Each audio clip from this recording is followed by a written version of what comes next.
नमस्कार दोस्तों, आप सभी लोगों का हमारे YouTube चैनल पर बहुत बहुत स्वागत है। आज मैं अपने चैनल के माध्यम से बहुत ही प्यारा सा बहुत ही पारंपरिक विवाह गीत सुना रही हूँ। यदि आप लोगों को मेरा गीत अच्छा लगे तो आप लोग मेरे चैनल को लाइक करें, सब्सक्राइब करें, ताकि मैं इसी प्रकार के अच्छे अच्छे गीत आप लोगों तक पहुँचा सकूँ। धन्यवाद। चिट्ठिया में लिखी लिखी भेजाई दशरथ, भेजाई जनक जी के पास जी, भेजाई जनक जी के पास जी। पनवा से मड़वा छावाया मोरे समाधि, जहाँ जई है ब्याहन श्री राम जी, जहाँ जई है ब्याहन श्री राम जी।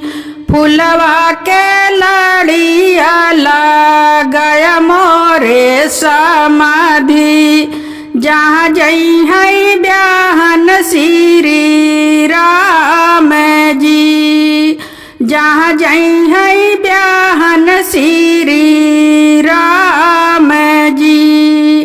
इतनी बचन जब सुनी है सीता, धाई मायरिया लगे जाई जी, धाई बापैया लगे जाई जी।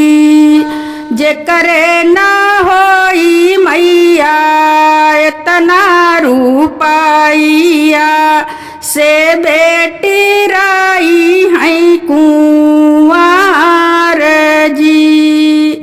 जेकरे न होई बाबा इतना रूपाइया, से बेटी राई है कुंवार जी।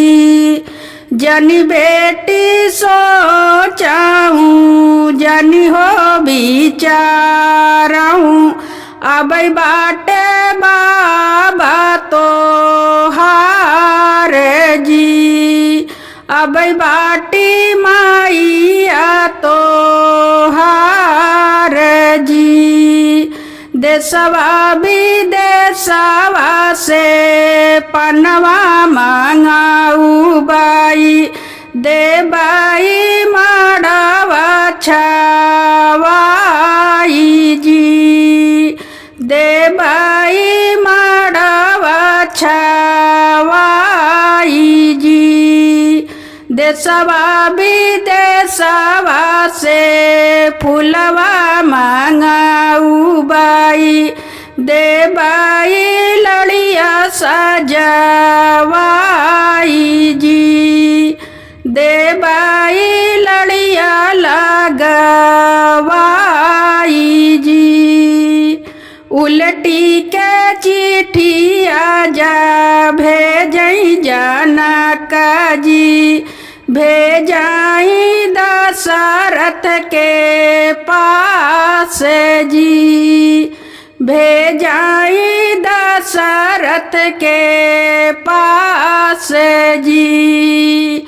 सोनवा कई महल बनाया मोरे समाधि, जहाँ जई है बेटी हमार जी, जहाँ जई है बेटी हमार जी। इतनी बचन जब सुने है रामा, धाई बापैया लगे जाई जी, धाई मायरिया लगे जाई जी।